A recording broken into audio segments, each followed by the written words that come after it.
Good morning, Dawg Nation. I am Brandon Adams, and this is DawgNation Daily, the daily podcast for Georgia Bulldogs fans, presented today by ServPro. We are in New Orleans, getting ready for the Sugar Bowl, and on this final day of 2024, let me say Happy New Year to all of you. Of course, a lot of Dog fans here in the Big Easy, getting ready to sort of ring in the new year in style. We've also got a really fun show coming up as we inch closer to the college football playoff quarterfinal between Georgia and Notre Dame tomorrow night. Obviously, we're all over that. In fact, as we're beginning today's show, just got a chance to hear from both Kirby Smart and Marcus Freeman.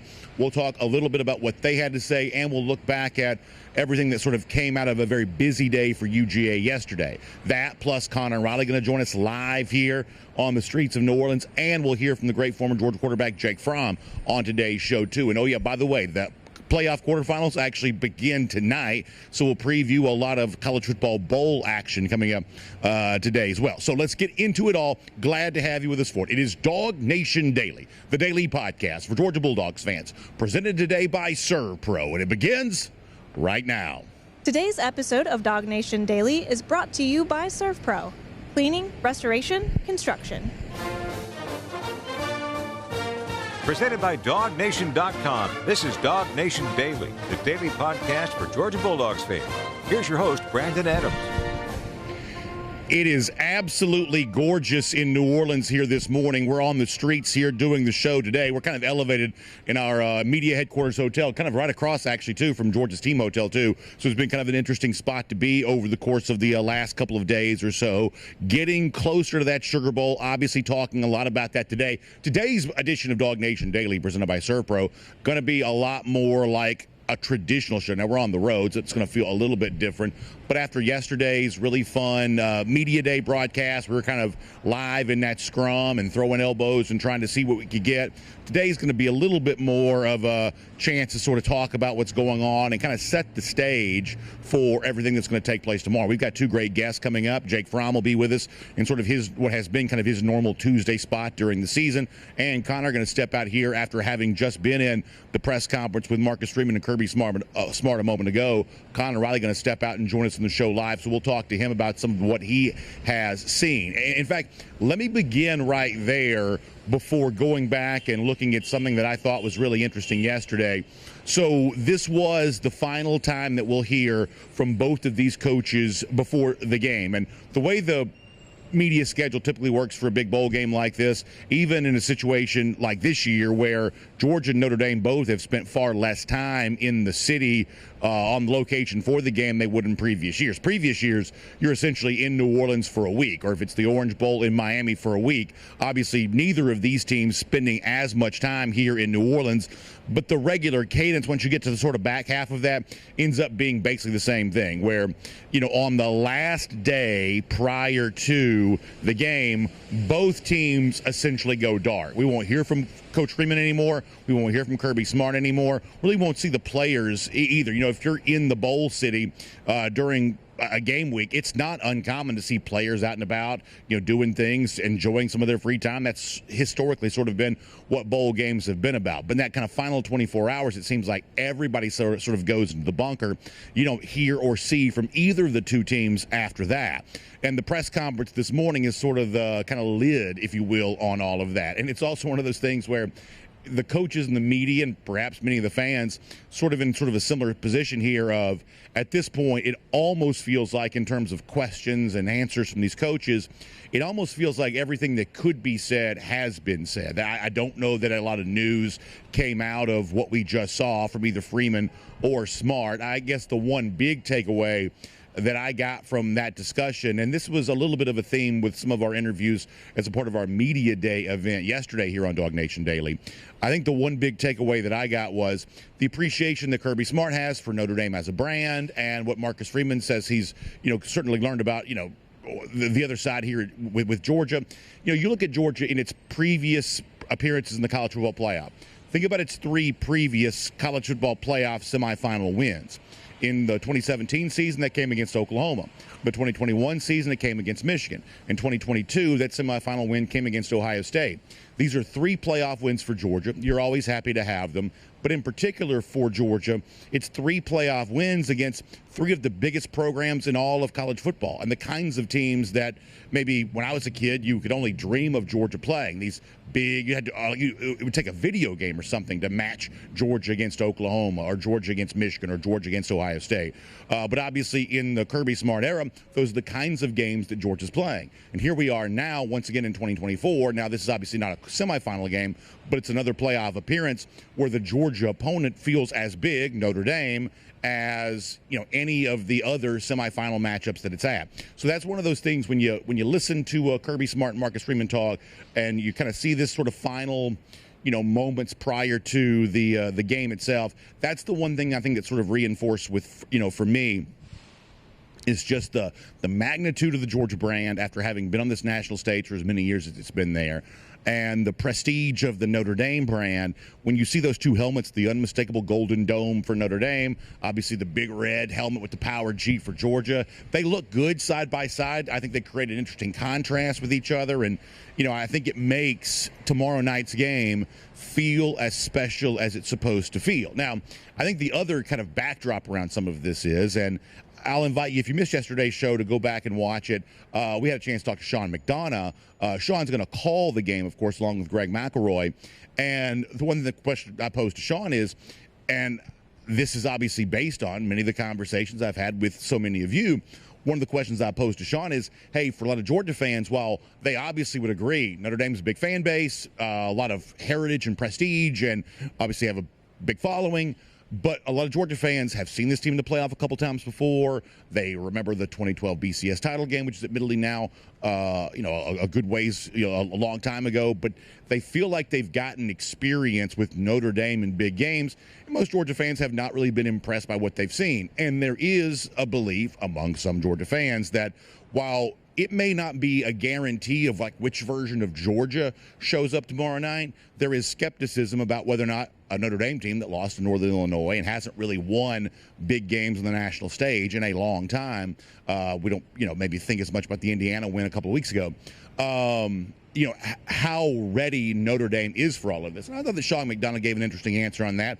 Perhaps the answer you would expect him to give about his belief that Georgia fans who maybe don't think much of Notre Dame could be surprised by what they see from the Fighting Irish for all the reasons that he mentioned. If you want to go back and see that, I think that's a pretty good description of the, contrast and beliefs that exist of, Georgia fans have had a reason this year at times to kind of wonder, about Georgia's ability to play a complete game or its ability to remain consistent across the season. And yet, I think when you listen to folks in our comment sections or the Georgia fans that interact with us on social media, or even the people we see walking around New Orleans, there is a lot of confidence in Georgia here right now. And obviously, a lot of that confidence centers around the quarterback, Gunnar Stockton. And to once again sort of go back to yesterday here for a moment, I thought it was incredibly interesting. I think in total we probably did about 20 interviews. I think yesterday was a huge number, just going from like player to player to player to coach to coach to coach. And obviously there's a certain almost like information overload that happens around that, where you're talking to so many guys and there's so much happening at once, and you're all seeing all of the the different video clips that get posted and things like that. And I think after a situation like that, it's sort of fun to be in kind of the frantic energy of it all. But when it's done, I think you sort of are forced to sort of ponder and say, okay, what just happened? What did we see? What did we learn? And so I spent some time yesterday afternoon thinking about that, about what did we truly learn from that big scrum of coaches and players yesterday and our incredible privilege of being able to talk to so many of them. I think the one thing that I walked away with, if you want to say it like this, sort of the through line, the consistent narrative that emerged over and over in so many of the interviews we did yesterday, was how authentic and genuine the belief that the Georgia players have in Gunnar Stockton really is. And if you want to sort of say, well, the confidence that you'll hear from Georgia fans walking through New Orleans right now, a lot of that's reflected in the way these Georgia players yesterday kind of talked about their guy getting ready to make his first start, Gunnar Stockton. Now, here's what I'm not going to tell you. I'm not going to say, well, that guarantees a win, or, these Georgia players think it's going to be easy, or somehow they're underestimating the task at hand. I don't think any of that's true. And obviously, oftentimes, football has a way of surprising us. But nonetheless, I did think it was really, really interesting just how, like, genuine and authentic and just real the belief that these Georgia players were expressing in Gunnar Stockton. There's an obvious energy around all of this. I think it was really interesting yesterday to see the national media kind of pick up on that. If you're perusing the internet today, you're going to see columnists from like some of the big national websites. They're writing about this, that spark just seemed to be present. And for now, there is perhaps a new energy around Georgia because of that. In fact, I want to give you a couple of examples of this. I think that Trevor Etienne, even though he hasn't really been at Georgia for a very long time, is probably one of Georgia's most effective spokesmen right now. And obviously Etienne came back in for the SEC championship and was a major reason that Georgia won that game. Kirby Smart, I think correctly so, suggesting that maybe it's actually Etienne who should have been that game's MVP. But nonetheless, he got healthy at the right time for Georgia, led him to an SEC championship, kind of playing alongside Gunnar Stockton. And so I had a chance to ask him yesterday what Stockton means to him, and just as we've been saying, the belief that guys like Etienne have in Stockton's ability to kind of rise to the moment in his first start. I thought that Trevor Etienne gave a great answer to that. Let me let you hear that right now. Just let him know I had his back. I'm here for you. We're here for you.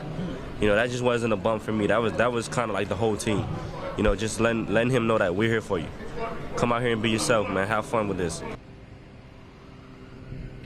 So what Etienne's talking about that there is right when Stockton first came in the game, the SEC championship, there's a video that you're able to see of the on-field action where right before that first snap, Etienne kind of gives Stockton a fist bump. And Stockton's sort of standing there in the shotgun. Etienne standing alongside him as the running back. They kind of like just sort of almost like boxers touching gloves. They just do a little bit of a fist bump right there, right before that first play. It's a really poignant piece of video if you get a chance to see that.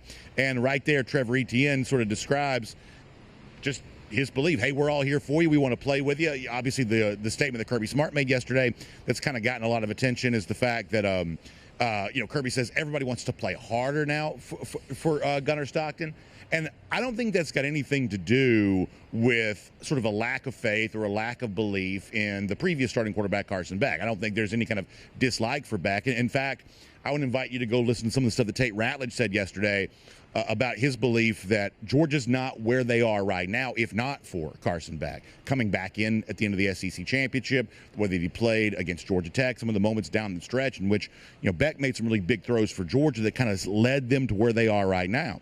But he's not here. He's not available. So what does Georgia do in place of that? Well, they rally around the guy they have right now. And there is, I think, an authenticity to Stockton's character, to his demeanor, that is pretty attractive. And I think it is pretty magnetic. And I do think it draws people to him. At least it seems to be, based on what we're seeing yesterday and what we have been seeing throughout this bowl preparation time of year. There is a certain magnetism around all of that. And there's also just sometimes, look, seasons are long. Regular season, 12 games and 13th with the SEC championship. Now a few more weeks of this. And now you're getting ready for a 14th game right now with the possibility of 2 more still on the way.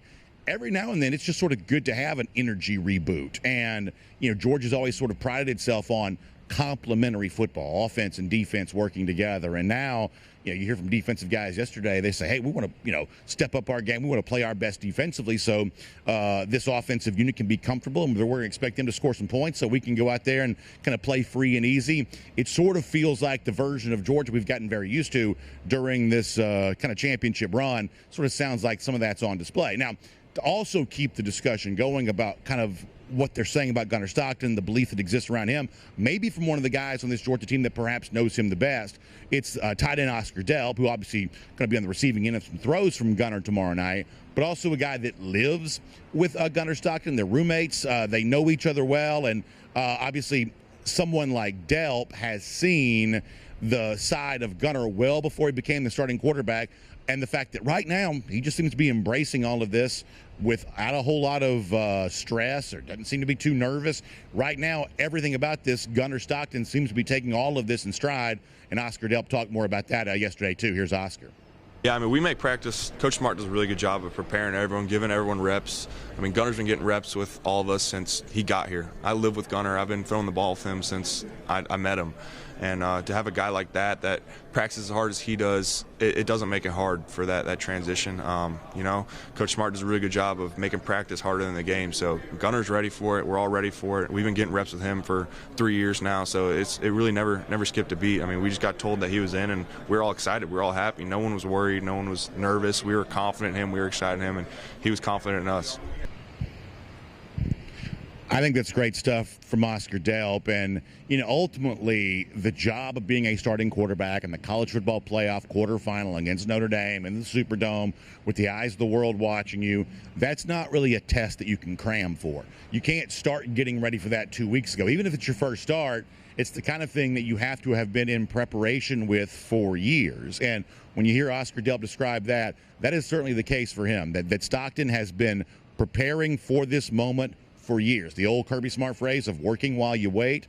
Stockton's been waiting, but working while doing so. And we believe he'll certainly have his chance to be ready to have a great performance on a big stage tomorrow night. It sounds like his teammates believe that's very much possible, too.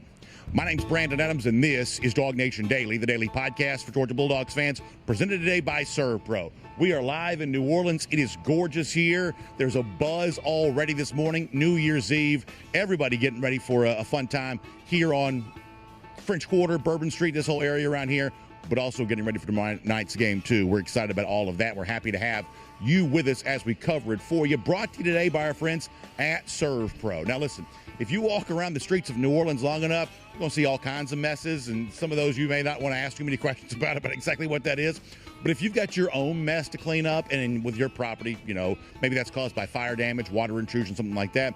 If you've got your own mess to clean up, I want you to trust the restoration specialists of ServPro to help get all that taken care of. After all, whether it's the home you live in, or maybe it's a commercial property that you warehouse, something like that, or maybe you own a rental property, you kind of depend on that for passive income. Whatever property we're talking about here, if you've got major damage, you want it all put back together like it never even happened. That's what you want that to be. And our friends at ServPro give you a chance to really have that. I love the phrase restoration specialist, because if you've got a mess, you want it restored, and you want it to look like it never even happened, and that's what our friends at ServPro can do for you. Every franchise also independently owned and operated, so when you do business with ServPro, you're doing business with a company that's got just as much of a vested interest in a satisfactory outcome for you as you do for yourself. So I want you to find them online. It's servpro.com, S-E-R-V, servpro.com. Find them out today. Of course, we're very happy to have ServPro as a part of DawgNation Daily here today. Now, we've got a great guest coming up later on, kind of a traditional Tuesday spot for him. Jake Fromm going to join us. That's going to be a lot of fun, but also traditional Tuesday, although very different backdrop here. Let's also get ready to welcome in Connor Riley here, too. We'll kind of put the pieces together of what we just saw from Kirby Smart and kind of what the last couple of days have been here. Always appreciate Connor's coverage. It's been outstanding here, and I was saying this before you joined us, Connor, that I think when you have a media day yesterday, 50 minutes worth of Kirby Smart, I think on our show alone, we probably did close to 20 interviews. And you did your own separate from that too, it's almost like you can't even keep track of all the stuff that has come out. So can you kind of sum up what the last 24, 48 hours have been like in terms of what we've learned from Georgia and just what has stood out to you about all the information that's just come out? Yeah, it's certainly understanding if it's a little overwhelming with everything coming out. Yesterday we had stories and quotes from guys like Nate Frazier, Ellis Robinson, KJ Bolden, all up on the DawgNation homepage, and these are the first time we've got a chance to hear from a lot of these guys. We also, and as you pointed out, got a chance to talk to a lot of assistant coaches yesterday, not just Glenn Schumann and Mike Bobo, but guys like Todd Hartley, guys like Travaris Robinson as well.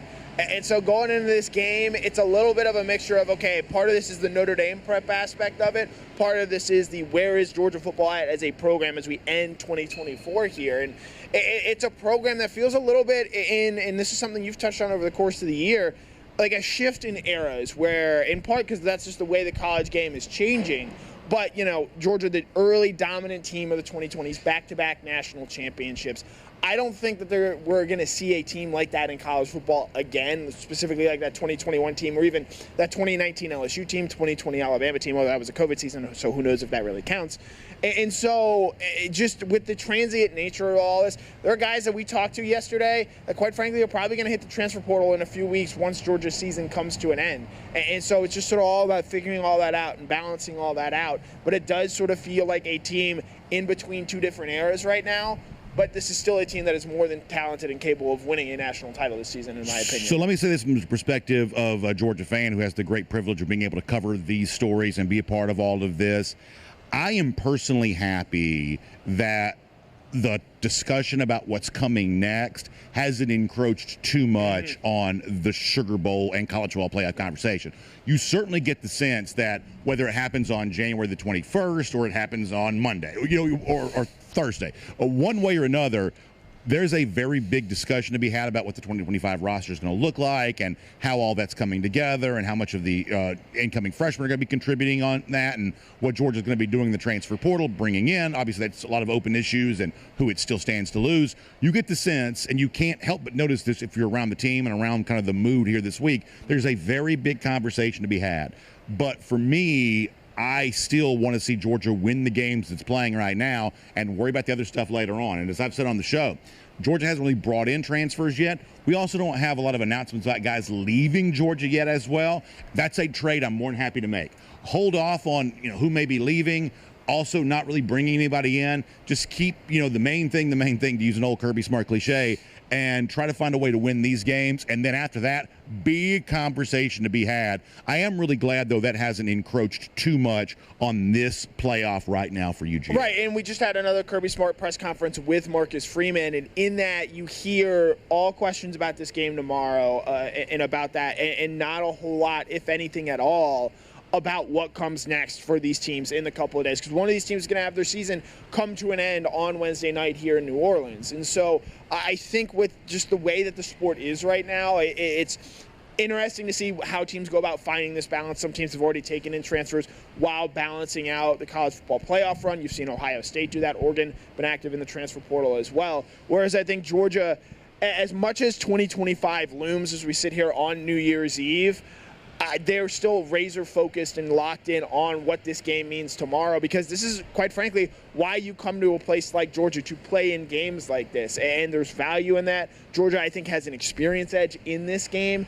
And as much as Georgia is trying to find its way in this new college football landscape, they still know what it's like to play and win these big games. I want to ask you about Marcus Freeman for a moment. I spent some time, we were in the press conference, and you saw this on DawgNation before our show began. I spent time in that room this morning essentially just looking at Marcus Freeman. It's the first time I've ever really been in the room with him before.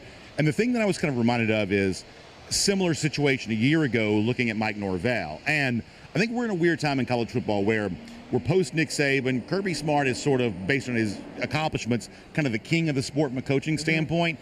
And I think we're sort of trying to figure out what that next generation of great coaches is. Yeah. Dan Lanning, I think, is on his way to being that. Ryan Day is probably supposed to be that, although he hasn't really gotten the wins yet that kind of confirm that. Where do you put Marcus Freeman on this?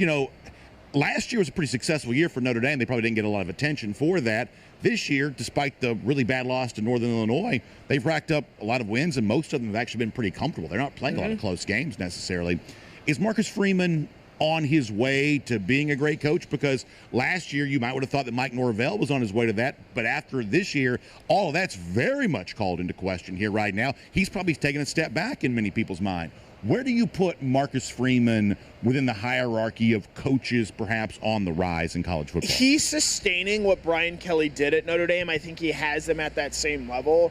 And that's why tomorrow night is such an important game for Freeman, and quite frankly, why I think there's more pressure on Notre Dame going into this game than Georgia, even though Georgia's the bigger brand. Well, not bigger brand, but the bigger, better football more team. Accomplished program lately. Traditionally. And so with Notre Dame, this is a game, quite frankly, I know they're a 1-point underdog right now. It's a game they should win if they want to be taken seriously as a annual, upper echelon college football program. The best team they've played so far this season is Indiana, a team that, while yes, I believe they deserve to be in the college football playoff, they're not one of the 12 best teams in college football this year. And you and I were talking earlier this week. It's maybe the third or fourth best team that Georgia's probably played this season, certainly on talent. And so that's why tomorrow night I think is such an interesting game for Freeman. A young coach, a coach that I think has done well to handle that transition from moving on from Brian Kelly and doing it as a first-time head coach at Notre Dame, a place where there is a ton of pressure. There are some perks. There are some drawbacks there as well. But this is a game where I think, he's dropped some games he shouldn't have. He doesn't yet have that really big win. And I think tomorrow night represents a chance for him in that. And if he's able to get that, maybe that inches him closer to, say, that Dan Lanning sphere in terms of, promising young coach that can maybe challenge Kirby Smart, because of the contemporaries that Kirby Smart has, I don't really think anyone can hold a candle to him. Lincoln Riley is an absolute fraud. Dabo Sweeney, I think his best days are behind him. And Ryan Day, who I probably lump closer to Kirby Smart than, say, the Dan Lannings of the world, because I believe this is his 5th or 6th season at Ohio State, has shown some real flaws there as well. So it's a big opportunity for Freeman, a young coach, going against, in my opinion, the best coach in college football right now, Kirby Smart, and a chance to make a statement. So you touched on something I think is really important, and we talked about this a little bit before you joined us. I think the number one storyline for the game, I think, is difficult for TV to talk about, because it's hard to sort of say this in a way that people understand. But on the internet, where college football fans gather, this is talked about openly all the time. It's the contrast in beliefs. If you're a Notre Dame backer in this game, whether you're an actual Notre Dame fan or just someone who's decided to sort of support them here in this spot, your belief is, hey, the playing field's more level now. College football has changed. This SEC dominance that has kind of been the story of the 4-team college football playoff era, and frankly the BCS before that, that's not as true as it once was. So you've got that belief on the one side. On the other side, you can't find a Georgia fan anywhere in this city that respects Notre Dame. You just can't. And obviously the coaches and players don't feel that way. The coaches and players are looking at this the same way they do any other game. But Georgia fans do not think Notre Dame belongs in the same field. I asked Sean McDonough about this yesterday. I said, Sean, what would you tell these Georgia fans who feel like they've seen this version of Notre Dame before? And obviously he gave the answer that he's going to give. He's broadcasting the game, of course. But that's the storyline. Notre Dame people sort of think this SEC talk is now kind of overstated because it's not the same level of dominance it once was. Georgia people just don't think Notre Dame belongs in the same field. That's the storyline for the game as far as I'm concerned. Yeah, the college football playoff in a 12-team format, it's made for a team like a Notre Dame, a team like a Penn State, a team like a Tennessee, teams that have not proven capable of being at that upper echelon of late in college football where you can win a national championship and win 2 college football playoff games. But you're still one of the 12 best teams in terms of either roster talent or, your schedule breaking the way that it does. And so this is a game for Notre Dame to, I think, really maybe champion the 12-team format and say, like, hey, we've got a chance in this format now in ways that we necessarily haven't in years past, and they use that to their advantage. Whereas I think, as you accurately point out, if you're a Georgia fan, and look, you even look at this, I think that there are 4 really talented teams that in an old-fashioned 12-team college football playoff would be super easy to identify and point out. Oregon, Ohio State, Texas, Georgia, in my opinion. And look, I even think some people would think that Texas is a controversial pick in the sense that Texas didn't play all that rugged of a schedule this season, and the 2 games against similar competition that they faced, they lost both of those to a Georgia team that was not exactly the best version of itself that day. And that's why I think tomorrow is so interesting, because it's, from a Georgia point of view, look, we've seen this team for 13 games now. You kind of are who you are at this point. They're going to play 45 minutes of great winning football. And then there's going to be about 15 minutes where they're either bad or they're just incredibly average. And if they're bad, I think Notre Dame is good enough to beat them tomorrow. But there's also a chance that, like we saw with Ohio State in that game against Tennessee, where they had some time, they had the week off after the Michigan game to regroup, to reestablish who they are, they go out and play their best game of the season. I don't know if Georgia's going to do that tomorrow, given they're breaking in a first-time starting quarterback in Gunnar Stockton. But it's a team that has still not played its best game so far this season, and that might be a good thing as they get into the real meat of it here. Or that just might be who this team is. So you're saying a lot. I think there's a lot to respond to on that. As I mentioned, Georgia fans themselves have a lot of belief, I think, going into this game. But as a very staunch Georgia partisan, I have had a hard time matching that level of confidence for the reason you just pointed out. Georgia just has not played like a very consistent brand of high-level football here this year, and certainly has not really done that for full games very often at all. Now, they've got some very impressive wins. To go to Austin and win that game by 2 touchdowns, that's a very big-time win. To beat Clemson by 30 points, that's a big-time win. But in the midst of all of that, even handling Tennessee comfortably, I would say that's a pretty sizable win. But in the midst of all of that, you've also got giving up 30 points to Mississippi State, going to 8 overtimes to Georgia Tech.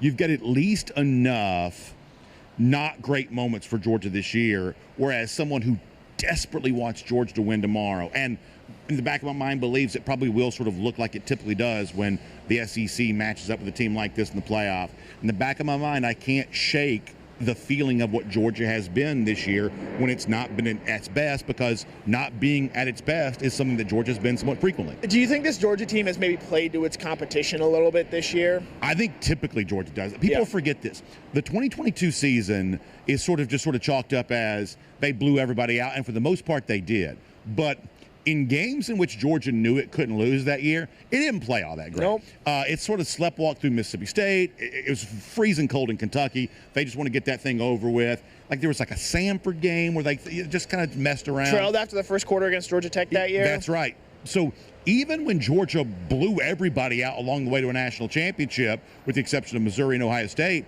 for the most part, like they didn't play that great then in the sort of non-great games. They just flipped the switch when they really had to. And you can say, well, they've kind of done that this year too, because let's look at the losses, right? You lost to Alabama. You had your back against the wall against Texas, and you rose up. You lost to Ole Miss. Back against the wall against Tennessee, you rose up. SEC championship to earn the right to be where they are right now playing in this quarterfinal, they sort of rose up. So you can make a case that there is some of that like bone structure left over from 2022 where in the games they absolutely had to win, they played far better than other situations, and they just happened to play a very tough schedule this year, and that's maybe why we notice these blemishes more. Yeah, and I think it'll be interesting to that point because you've got 3 big games left, and I don't believe that you can keep that sort of proverbial switch to where you're playing the best version of yourself on for 3 straight games. Whoever wins this national championship, they're going to have to find a way to win a game where they don't play well. Yeah. And I know a lot of people are jumping on Ohio State right now, and I know pre-playoff you would pick them as a team that could very much win it all. They're not going to play again as well as they did against Tennessee. That's not to say that they can't win a national championship, but it's just really hard to sustain that level of performance across a 3-game, or in Ohio State's case, a 4-game sample size. So if you're Georgia, yes, it would be great if they came out and looked like the absolute gangbusters that they are, and they rally around and they elevate Gunnar Stockton, and the defense pressures and forces turnovers against Riley Leonard. The running game with Nate Frazier and Trevor Etienne really explodes. You have the tight ends, the wide receivers involved. But there's a part of me that feels, especially with the way that this game I think is going to play out, with the defenses being the strengths of both units, it's just going to come down to a fourth quarter. Who wants this more? Who can make that stop? And with Georgia's championship DNA and being in games like this where Notre Dame, not just, historically speaking, but even this season, they haven't seen an opponent like a Georgia from a raw talent perspective. This is probably the first time all season that they find themselves in this kind of situation. And I know people want to prop up that A&M game at the beginning of the season. I'm just not all that impressed with that performance. And so I think with Georgia, if you're a Georgia backer, if you're a Georgia partisan, I think you're relying on the institutional knowledge that Georgia has in being in these games and just having the talent advantage, even if this Georgia team is not the same elite tier that 2021 or 2022 team was. I want to hit a couple other topics while I have you here, and it's all kind of related to this. Yesterday, I thought it was really interesting how authentic the belief in Gunnar Stockton seems to be from these players. And I'll tell you what I took from that. Not the thought of, I guess Gunner's going to go out there and light the world on fire. He very well might. But hearing the players didn't necessarily convince me of that as much as it is because of what Georgia's been through. Long season, as difficult as anyone's ever going to play, I think. I really felt like this team needed an energy reboot. And I do think they have found that in this opportunity to kind of rally around Gunner. It seems like there's a real just rejuvenation. And you're closer to the team than I am because you're in Athens every single day. But for me, just in my observation of this, there's a freshness about the way they're talking about this game that feels different than the other stuff earlier this year. And I think this team, because of what it's been through, 13 very difficult games, I think they probably did need an energy reboot. And in a weird way, Stockton's insertion, I think, has kind of provided that. Yeah, and that's not to say that you have to have a rah-rah guy to win at that quarterback position. Joe Montana, Joe Burrow, very even-keeled when they're out there. And I would put Carson Beck sort of, trying to keep his emotions in check throughout the course of a game.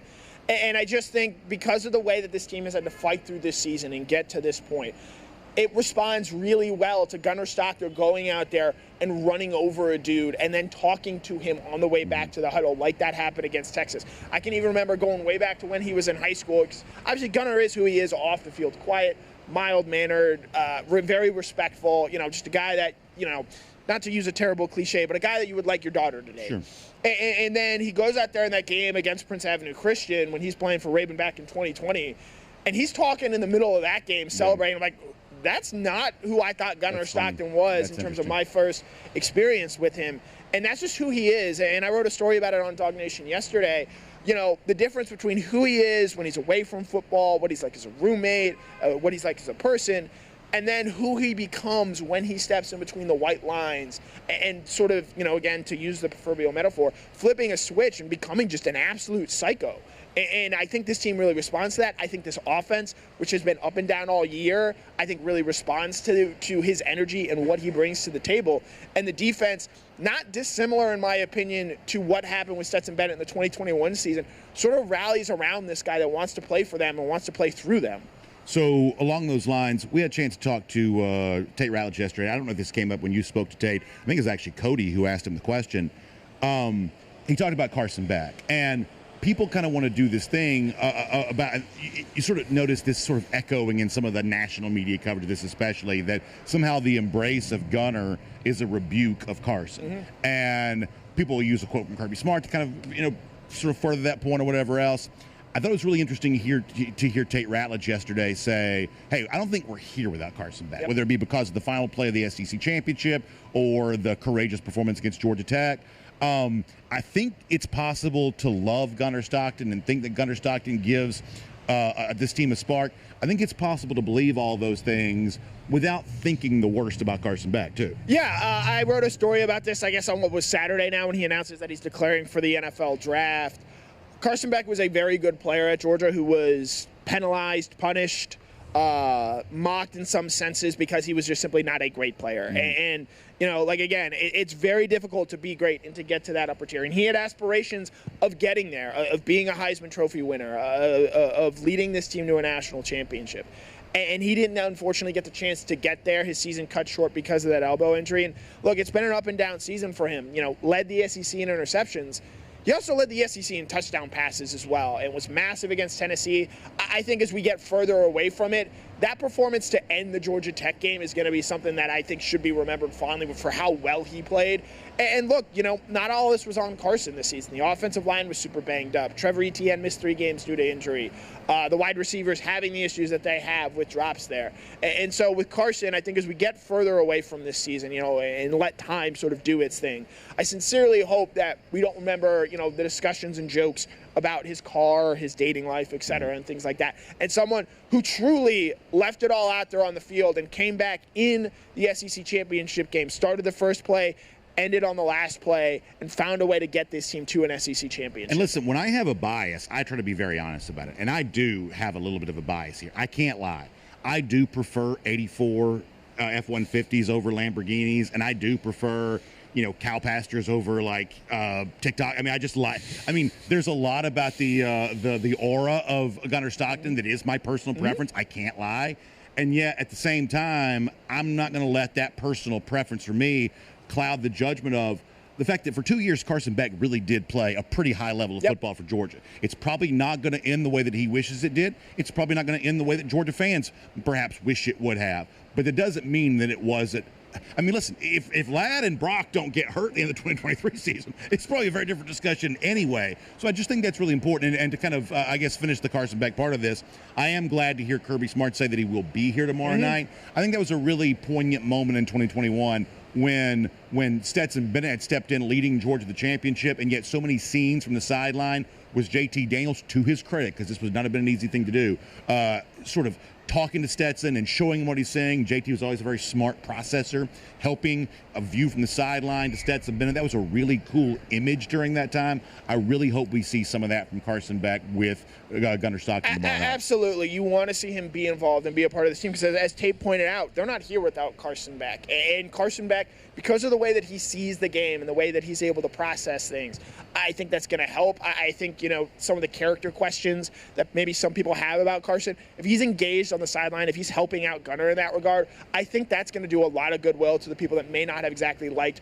what they saw from Carson Beck this season. Okay, I want to do this. Rapid fire here coming up, but also remind people, tonight, Sugar Bowl special, you and Kaylee Mansell's at 5 p.m. tonight? I have no idea what time it is, but yes. All right, so that's coming up tonight, previewing the Sugar Bowl, and then DawgNation at Large on Thursday. please, hopefully, talking about a Georgia win and an advance to the college football playoff semifinals. So we get a lot of you video coming up here over the course of the next couple of days, this evening and then on Thursday, kind of ringing in a new year, hopefully talking about how Georgia gets it done in the college football playoff semifinal. All right, let's do a couple of rapid-fire topics, and then we'll let you go. You've been very generous with your time. One of the questions that came up in this press conference today was, hey, is it better to be Georgia kind of resting for the last few weeks, or is it better to be Notre Dame kind of getting in a rhythm having beaten Indiana? I 1,000,000% believe, and deep down I got to think Kirby Smart thinks this too, you want to be Georgia right now and having had this rest. I know the whole rest versus rust thing is a hot topic in the NFL playoffs every year. For Georgia in this case, given the fact that we think they've gotten a little healthier here over the course of these last few weeks, and we know they'd been in kind of a week-to-week grind, I think Georgia got a great prize by winning the SEC. And the fact that they haven't played these, last 3 weeks, that may, if they win the national championship, I believe it'll be this rest that created that possibility for them. Yeah, they get 3 weeks to get Trevor Etienne further healthy. Kristen Miller, you had a great interview with yesterday, going to get probably a chance to play in this game now because of the rest that was afforded there. And as Kirby points out, yes, Notre Dame played in that first game, and Notre Dame will never get a first-round bye, at least in the current setup of the playoff. They lose their best front seven player, Riley Mills, to a season-ending injury. And so, there are pros and cons that come with that. But I think because of the schedule that Georgia played this season, because of what they went through, that rest is so much more amplified. And while, yes, as you point out, I think the rust versus resting can be an issue for some teams.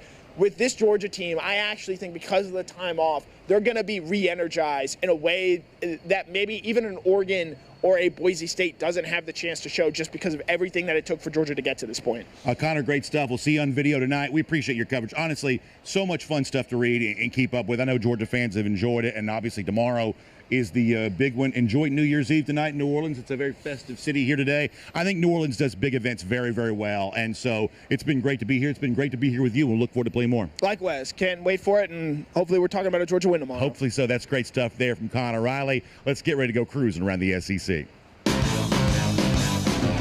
Let's take a look around the rest of the league. This is SEC Through.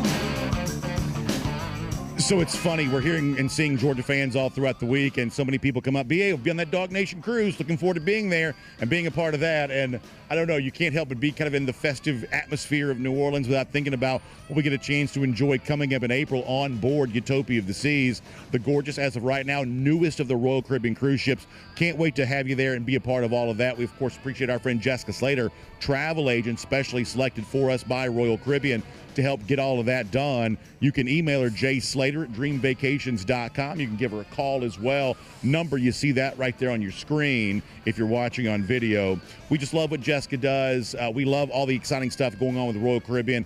By the way, when you think about great new ships coming into the fleet, also later on in summer of 2025, the debut of Star of the Seas going to sail out of Port Canaveral, the newest of the Icon class of ships debuting this summer. Can't wait for all of that. We've also got Jake Fromm here coming up in a moment. We'll do a Kroger Fresh Take with him.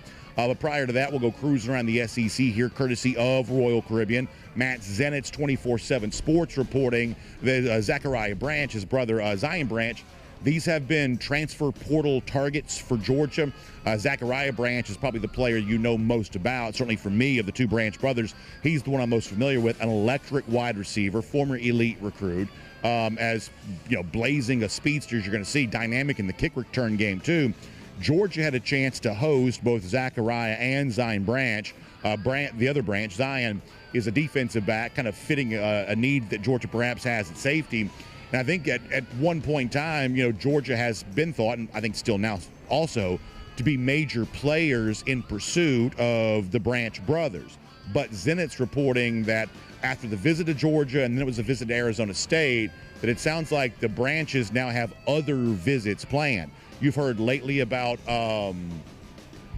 Tennessee getting the mix here for Zachariah Branch, perhaps a Zion Branch too, so you're hearing more about that. So this one at least has the potential of going the way that other transfer pursuits have gone for Georgia thus far in this offseason, where Georgia's been a major factor there and perhaps at one point in time thought to be the leader. But then in the case of like Dane Key sort of slipping away at the end based on a late visit, we'll watch to see if this also happens with the Branches here. but certainly interesting to see that reporting from Zenitz that they now plan on taking additional visits. I'll also remind you of this. If you're like me, you're kind of like Christmas brained in between Christmas and New Year's, and all the days sort of run together. If you gave me 3 guesses, I'm not sure I can tell you what day of the week it is right now. It's just sort of that kind of thing at the moment. But today is Tuesday, and it's a pretty busy slate for bowl action here, including, if you're not aware, the first of the college ball playoff quarterfinals actually takes place tonight. It's the game between Penn State and Boise State in the Fiesta Bowl. That's obviously of note for Georgia fans because the winner of that game is the potential matchup for UGA in the Orange Bowl if Georgia's able to beat Notre Dame. So that's tonight. And then prior to that, we got pretty nice slate of New Year's Eve games. Alabama and Michigan coming up this morning at 11 a.m. Then you've got Louisville and Washington after that. South Carolina and Illinois today, too. And, of course, Baylor against LSU. So a lot of SEC presence here today. I think, in particular, the South Carolina game against Illinois could be interesting because, this is a South Carolina team that wants to go out on the season on a high note, try to get a 10th win, and obviously set the stage for some momentum going into next season. So pretty busy slate of bowl games here coming up. And we'll make that cruising around the SEC courtesy of Royal Caribbean. If you want to, we can bring our music down here and get ready to welcome in our next guest. Always happy to have him on a Tuesday here, and especially like this, getting ready for a big game coming up tomorrow night. It's Jake Fromm here as a part of a Kroger Fresh Take. Jake, Happy New Year to you. We certainly appreciate your time. I'm in New Orleans. Wish you were here with us, but we're glad to have you on the show nonetheless. Hey, Brandon, absolutely, of course. Glad to be here on the show. Happy New Year's to you as well. So you and I have talked over the years plenty about Gunnar Stockton. What have you made of the way in which the nation now seems to be pretty enamored by this story? He was very well received by local and national media yesterday, Georgia players saying so many complimentary things of him. They seem to be genuinely impressed with how he's handled this moment, kind of stepping in place of Carson Beck. You've kind of known a lot of this stuff about Gunnar for a while, and frankly, you've been good enough to tell a lot of us about it. What do you make of the way that he's being received by the country and all of this here at the moment? Yeah, they're just now opening the book on Gunnar, and the reason people are falling in love with Gunnar Stockton and his story is because it's real and authentic. Man, this is just a small-town guy who grew up in Raven County, who just knows how to play ball and ball out on a football field. And he absolutely loves Georgia, and he cannot wait for this opportunity that he's waited on, that he has worked for. And, you were talking earlier on your show about the rest that this Georgia football team has had. Man, this has not benefited anyone more than Gunnar Stockton himself. He's had time to be implemented as the starting quarterback here. In this time, Kirby goes into a kind of training camp mode during these times, preparing for these bowl games. This team not only had to implement a new quarterback, but they got better in other positions. And they ironed out a lot of, just other things and technique and fundamentals, and that they got better at the little things. So, man, so excited to see Gunnar at the helm here in this game, and he's had a lot of preparation to do so, and should go out there and play free, play effortlessly, and should have a very, very good game.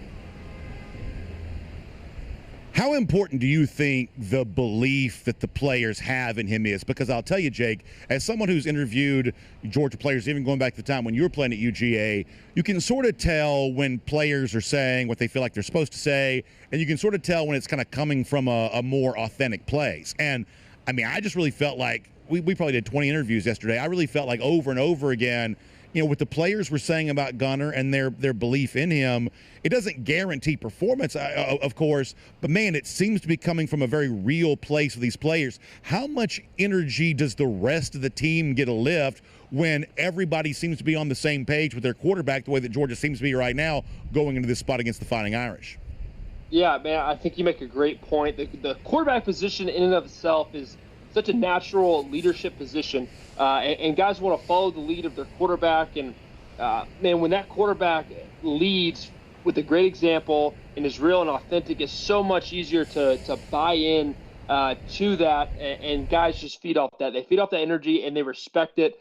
Man, they are so excited to go and play for Gunnar Stockton because they love him as a dude, they love him as a player, and this is his opportunity. And everybody wants to kind of rally around and help Gunnar Stockton when it's his time and his opportunity, and want to help elevate his play in this game because it's going to help him and it's going to help everybody else in that Georgia football team.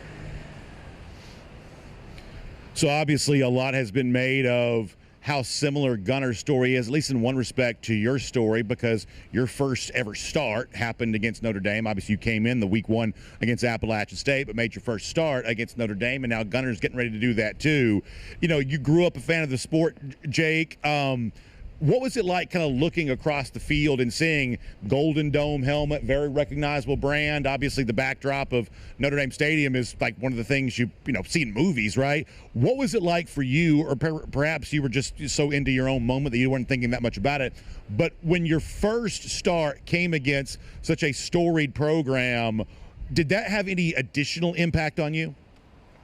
Yes and no. I mean, when it came to playing football, between the lines, ball getting snapped, making plays, man, you just kind of, all that just goes out of your mindset, and man, all you're worried about, all you're focused about is executing each and every play. I know that's the mindset that Gunner's going to have here in this game. Kirby's going to have him dialed in. His teammates are going to have him dialed in. Hey, you don't have to be anybody else but Gunnar Stockton here in this game. Just go out and execute, do your job, do the little things, and the rest will take care of itself. So the other part of this is you talked about how, Gunnar being a guy from just sort of small town, Rabun County, getting ready for a moment like this and does not seem to be, phased or nervous about it. And I think for a lot of us, we don't know what it's like to be a quarterback in the SEC, playing the college football playoff. We don't know about those kinds of things. But listen, my knees are knocking on like a 2-foot putt. People get butterflies in their stomach when they get ready to make a speech for their, wedding toast or something like that. Like, everybody knows what it's like to sort of battle nerves in a big moment. You seem to handle this very well during your career. Gunner's going to be tasked with that tomorrow night. How do you kind of keep from letting that overwhelm you? Because it's just easy to imagine, I think, for a lot of us, that you would just be swallowed up by all of the attention, the millions of folks watching, just the pressure that comes with playing in a big spot at a place like Georgia where the standards are so high. How do you keep from just being swallowed up by all of that? Yeah, for me personally, and I know Gunnar as well, man, he's a man of faith, and, especially from his walk, you can see that there's a lot of fruit,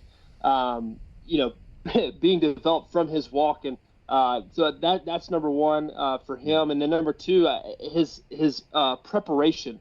I always found huge confidence in my preparation of just knowing, hey, of exactly what I need to do. Hey, I've seen this look before. I've already been through this, and the experience of that is such a huge benefactor. So, man, for Gunnar, I know he's kind of right in my wheelhouse here.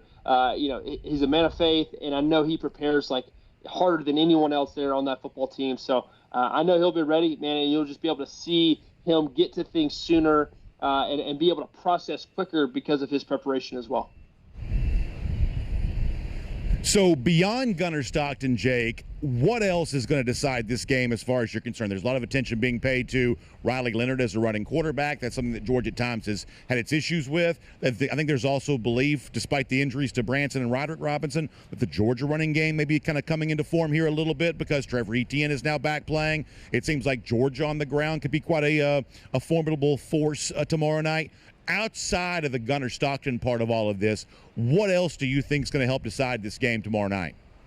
Yeah, I mean, Notre Dame's a big, a physical, and a gritty team. This game's going to be won at the point of attack, in the trenches, at the line of scrimmage. I think whoever wins the line of scrimmage, or whoever wins the turnover battle, gets a huge upper hand in this football game. I don't see a ton of points being had in this game. This is a game going to be about efficiency, scoring touchdowns in the red zone, and who can kind of eat up this clock and take control and possession of the football. So this is going to be a really good football game. Man, I'm so excited for it. And obviously Gunner's such a huge factor in this football game, but I think the run game for Georgia is going to be huge, taking a little bit of pressure off him and stopping the running attack that Notre Dame has, for our defense, and being able to kind of impose their will at the line of scrimmage is going to be huge for the Dogs to take a victory in this one. I want to ask you one more topic here before we let you go. Let me remind folks, though, it's our Kroger Fresh Take with Jake Fromm here today. Obviously, we love all of what Kroger does for us here at DawgNation, big part of our DawgNation Invasion events and have been for a long time. but also bringing this segment with Jake Fromm to us each and every week, too. Now, if you're getting ready for a fun New Year's Eve party, if you're getting ready to watch the game tomorrow night with friends, you can take advantage of all the ways in which Kroger's going to give you more convenience, more time here to this time of year. Free grocery pickup, free grocery delivery, all of that stuff. In fact, right now, to kind of kick things off the new year, you've got a window of time where I believe you can try Kroger Boost for free to take advantage of the great membership opportunity that Kroger's been offering, folks. So if you check that out online at Kroger.com, you can learn all about that, or go to Kroger.com/boost. The great ways in which Kroger's going to give you twice the fuel points and give you a chance to get free grocery delivery or pickup if you'd prefer that. All kinds of fun stuff going on with Kroger as we kind of roll towards the new year. Shop in store or find out more online at Kroger.com for that. All right, Jake, before we let you go, just behind me right here, this is the Georgia team hotel. That's actually off to my left shoulder there. We've seen the team kind of milling about here a little bit the last couple of days, going to practice yesterday. But this morning is sort of that final time we'll hear from Kirby Smart before the game itself on Wednesday. So give me an idea, Jake, what these because you obviously experienced this in Pasadena in L.A. going back to 2017. Give me an idea of what this time is like for Georgia. It seems like they sort of go into a bunker. They're not going to the Superdome for practice. They're not out and about on the streets as much. They're kind of locked in here. In this final day before the game for Georgia, what is that like? Yeah, Amanda, kind of tying up all the loose ends, the last little bit of preparation, going over a little bit of notes here and there, bullet points, your reminders. There'll be a walkthrough. Now, I just remember from personal experience being, with the Sugar Bowl and the late start. Excuse me. Man, you were waiting around all day long for this game to start. So Kirby, with that experience of being, already being there twice, maybe another time, when I wasn't there, man, just trying to get these guys in the right mindset. Hey, man, we're just rest. Don't get started too early. You have all day to get primed and ready for this football game. You don't want to peak too early because of this late start, man. I just remember sitting there in my hotel room thinking, holy cow, I have been waiting all day long. So Kirby's going to have these guys ready. Hopefully they take a few naps, and they'll be ready to go for this late Sugar Bowl start. Well, Jake, I tell you what, I love your insight you provide to us each and every week. I really, really hope the next time you and I get a chance to speak, we're talking about Georgia on its way to the semifinals and who it's going to be playing and all the fun that comes with that. But either way, it has been so much fun to get your thoughts on this game and your thoughts on Gunnar Stockton and all that you've provided with here for the season. Hope it keeps rolling on, but I just wanted to say thank you so much for everything you do for us, and Happy New Year to you and your family. We'll look forward to talking to you soon here as a part of a Kroger Fresh Take here on DawgNation Daily. Hey, thank you, Brandon. Can't wait. Go Dogs. Go Dogs, indeed. Good stuff there from Jake Fromm. We'll give a couple shouts out here, too, as we get today. First of all, let me say thanks to our friends at Daytona Beach. We're here right now. The weather's pretty nice. We're kind of fighting a little sunshine, a little stuff like that here and there. But don't forget, you want to enjoy all kinds of beautiful sunshine as you kind of head towards 2025, early winter travel. Our friends from Daytona Beach give you a great chance to do that. You can check out all the great stuff that's going on there with them online, DaytonaBeach.com/hotel deals. That's DaytonaBeach.com/hotel deals. Really a great way to enjoy. You like golf, you like surfing, you like fishing. I know you like great restaurants. All kinds of great opportunities there at Daytona Beach. And the cool thing is there's also an international airport. So you want to take, commercial flights and be there and enjoy that. Get there quick and easy. Our friends from Daytona Beach have that for you too. So online, DaytonaBeach.com/hotel deals. And speaking of airlines going to Daytona Beach, obviously our friends at Delta Airlines are certainly one of those. They're also the official airline of UGA Athletics as well.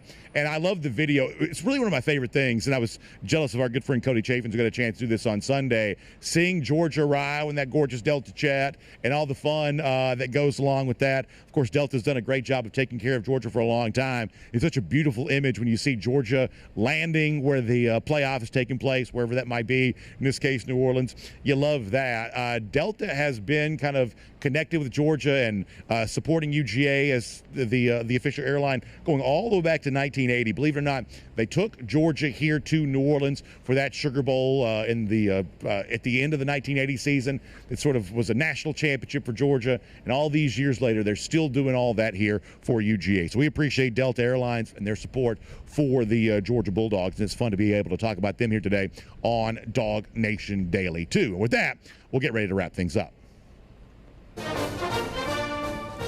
And, of course, don't forget, as we said, tonight, live on video, you'll have Connor and Kaylee doing a little bit of a Sugar Bowl preview. We're also going to enjoy a little bit of New Year's Eve around New Orleans here. Tomorrow, kind of a full day for us. So it's a Wednesday, so we'll still do DawgNation Daily, and then we'll kind of roll into game day after that. And really, a lot of this is in part, as Jake Fromm said, there's just so much time to fill before the game takes place very, very late tomorrow night. So we're just going to fill it with as much video as we can do. Regular edition of DawgNation Daily, full day's worth of video coverage prior to the game. Big DawgNation Invasion tailgate tomorrow too. We're really excited about that. We're gonna hang out with some of our folks tonight for a fun New Year's Eve party. So we've got a lot going on here around New Orleans. In fact, you'll notice I even have my New Orleans beads on today. So a lot of fun there with that. Lousy, stinking Gators, they're not having fun. It's 15 days. That's how long it's been since the Georgia Bulldogs have lost to those lousy, stinking Gators. You love that. 1,515 days. Y'all have a great New Year's Eve. Great day tomorrow. We'll see you back here for DawgNation Daily, presented by ServPro. And on video, time now for our RS Andrews cool down. RS Andrews, the one you turn to for your air conditioning, heating, plumbing, electric needs. They show up on time. They do the work that's promised. The price is promised. You can trust them on all of that today. So I would say right now, there's a real, I would say a little sort of a palpable buzz about New Year's Eve here in New Orleans. People are excited about that. You certainly see a lot more fans here. As you kind of progress through the week, you just get more of that, more Georgia fans showing up. Some Notre Dame people are here. You're kind of seeing more of that. I think that New Orleans, I would say, does big events really well because the city's very condensed. It's very close to the Superdome. You could almost walk to the Superdome if you had to. You could pretty well easily get around. And, when everybody's sort of contained within a small area, I just think that ends up making the event sometimes feel bigger. I think that New Orleans does this city, I should say this game, this event very well. I think they're very good at that. So shout out to them. Nice dinner last night. We had a little DawgNation get together on that. That was really fun. Had a chance to sort of hang out Bourbon Street a little bit too. So that was kind of a good deal there as well. So all kinds of fun stuff. Now we'll take your comments here. I may tell you a funny story before we wrap up here today, too. Y'all don't let me forget that. Hal Chandler says, yeah, I didn't have to do anything to earn these beads, thankfully. I did not have to do that. Let's see what else.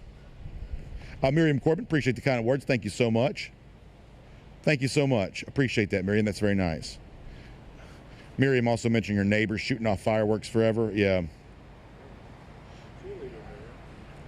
Oh, yeah, look at that. I guess the Georgia cheerleaders kind of making their way back in here or something.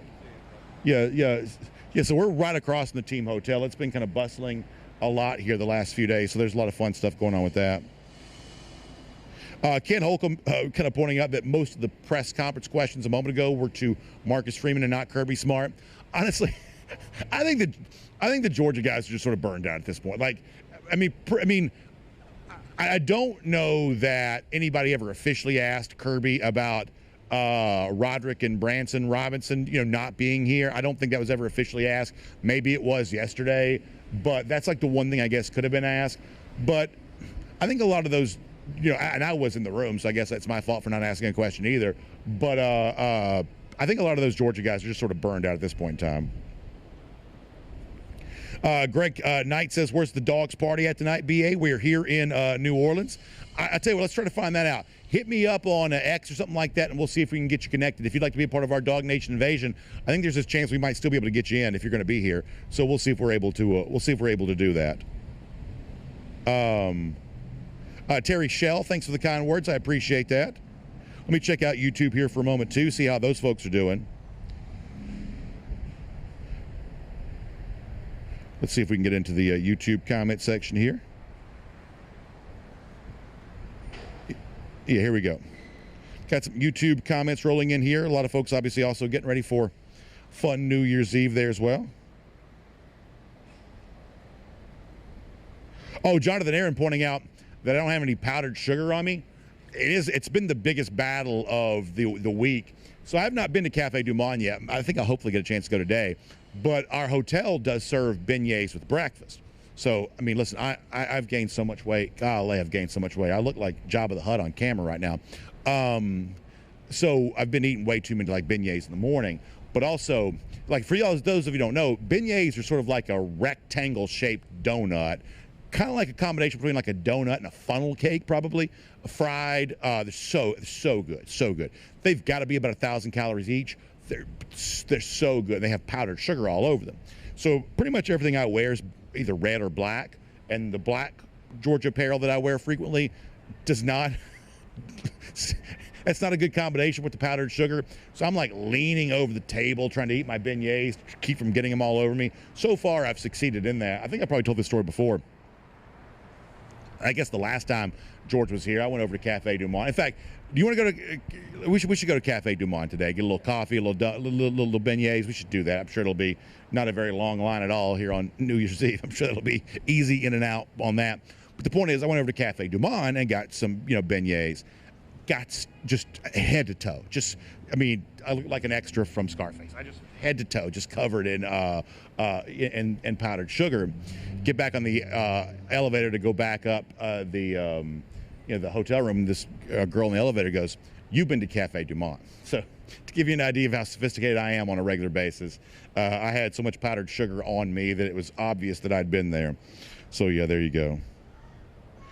Let's see what else is going on. Wyatt Fielding says it's New Year's tomorrow. We got to be strong. New Year's resolutions. Yeah, listen, I think we're all resolving to see Georgia get a win over Notre Dame right now. That's about as good as we're going to get on that here at the moment. Let's see what else we got going on here. David Holsey says make sure the team doesn't eat any seafood or any food poisoning cases. Yeah, hopefully you don't have anything to worry about there on that. No Jordan flu games coming tomorrow, hopefully. Hopefully that's the case. Let's see what else. Crow King 123 says, are you concerned about the wide receiver recruiting in the portal? So, as we said during the show earlier, it looks like Zachariah Branch can be taking some more visits.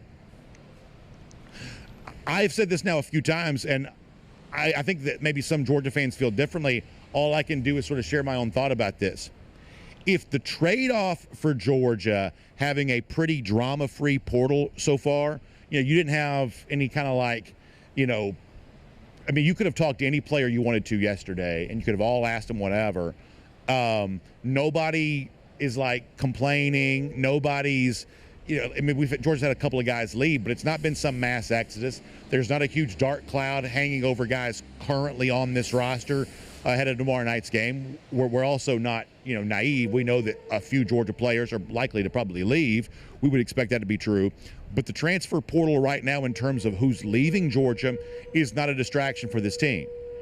If the trade-off for that is Georgia's also not getting the Dane Key or getting the Zachariah Branch right now, that is personally for me a trade-off that I'm comfortable with. Now, obviously, eventually, we're going to turn our attention to what this 2025 roster is going to look like. And the fact that Georgia is sort of seemingly missing on some of these guys, it's probably a topic worth discussing.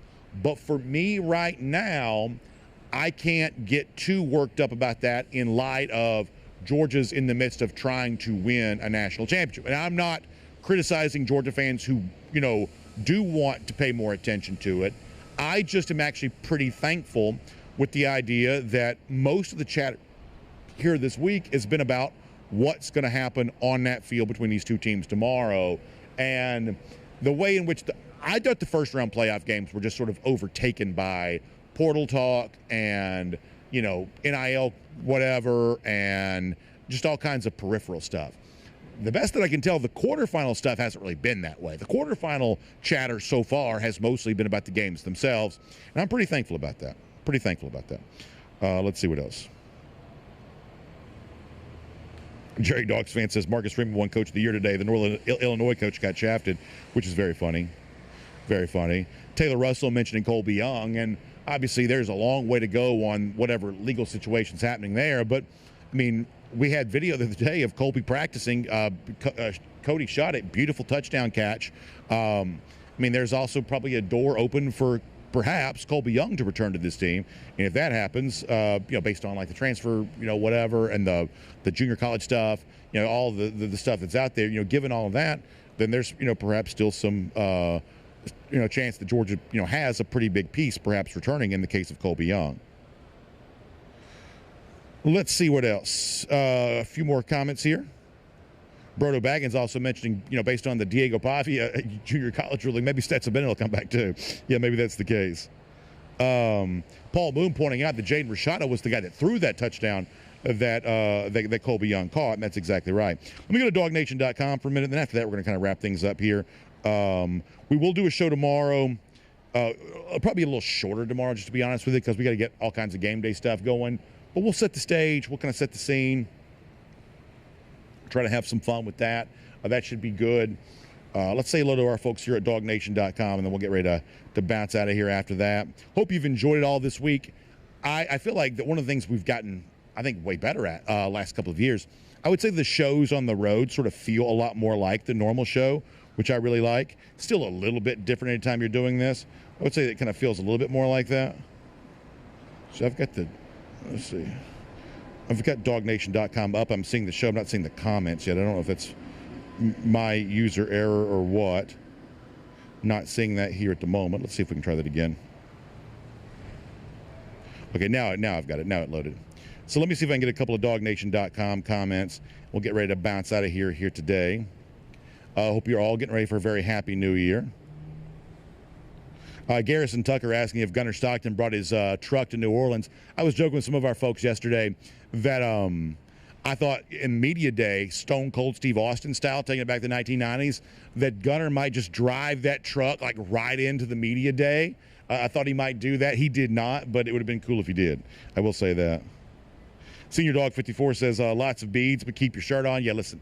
The one thing I can promise you, I take a shower fully dressed. So listen, I can promise you, I will remain fully dressed at all times. Let's see what else. Garrison Tucker, yes, I will be in the press box of the Sugar Bowl. The Superdome is a very weird stadium. It's strange. We tried to show some of this to you yesterday with our yoga video. The Superdome is a cavern. I don't know how to describe this because seating-wise, it's basically the same as all the other domes. It's obviously a lot older of a dome than many of the ones that we go to, but seating capacity-wise, all these NFL stadiums are essentially the same size. But the Superdome just looks like the Grand Canyon when you're inside. I don't know. It's just a very, very different-looking dome. So my point is that you're kind of way up in the air in the press box. It's also the coldest place on the planet because the air conditioning for the entire stadium is like right over your head, and it blows past you to fill the building. So it's freezing up there. But for whatever, and we tried to show this on video yesterday. I don't know that it comes across on video, but if you're in the building, it's just a very different looking spot. It's a cavernous dome. But yeah, looking forward to being there tomorrow. We'll be up in the press box there for that. Let's see what else.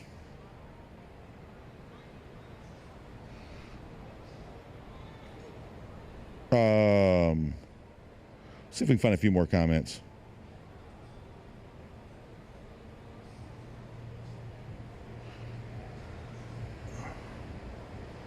Yeah, so a lot of folks kind of rolling through here. Let's see if we can get a couple more here before we get ready to wrap up here today.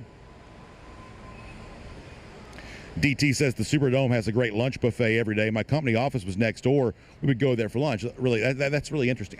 Listen, the one thing about, I do really like New Orleans style food. I love like gumbo and jambalaya and all that kind of stuff. I really, really enjoy that. I mean, if you're gonna come here, you are gonna eat well because that's some of the best food you're ever gonna be able to get. All right, there's a couple more times here on YouTube and Facebook. We'll get ready to go after that. Silent Hunter, looking forward to a big performance from Gunnar Stockton. You love that.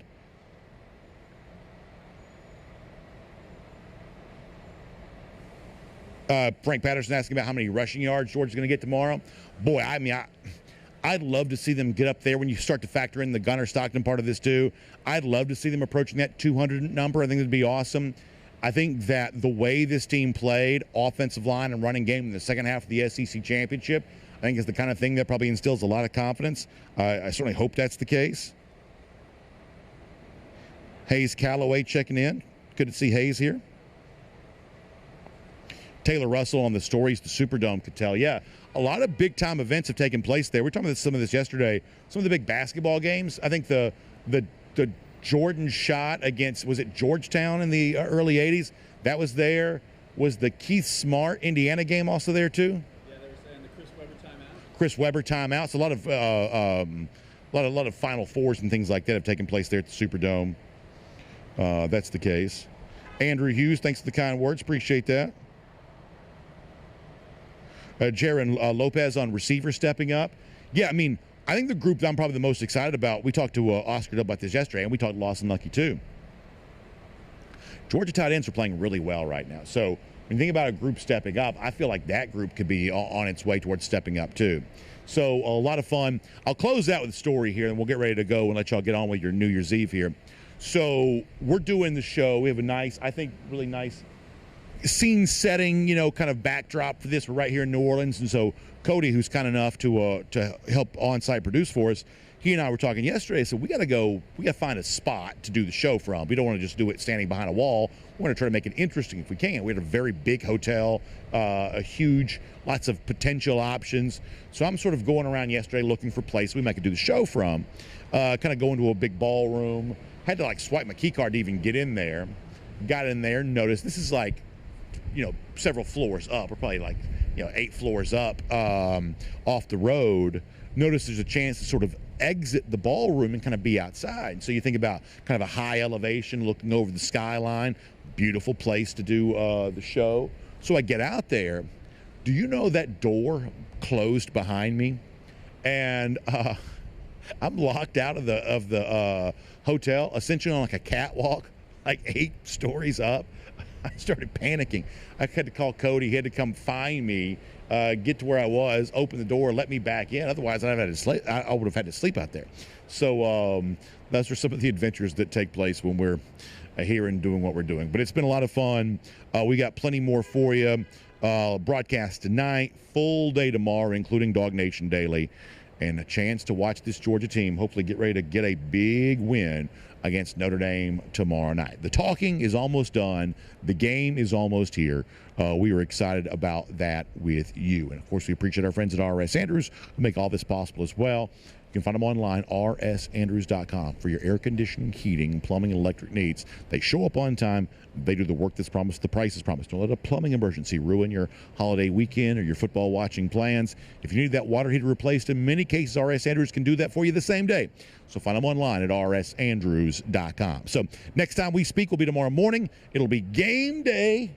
Getting ready for a full day's worth of coverage. If you're coming to our DawgNation Invasion event tonight, can't wait to see you. If you're part of our tailgate tomorrow, can't wait to see you there for that. So much fun, so much excitement. We are looking forward to it all. Y'all have a great day. We'll see you back tomorrow. DawgNation Daily, presented by ServPro. We'll look forward to talking to you then.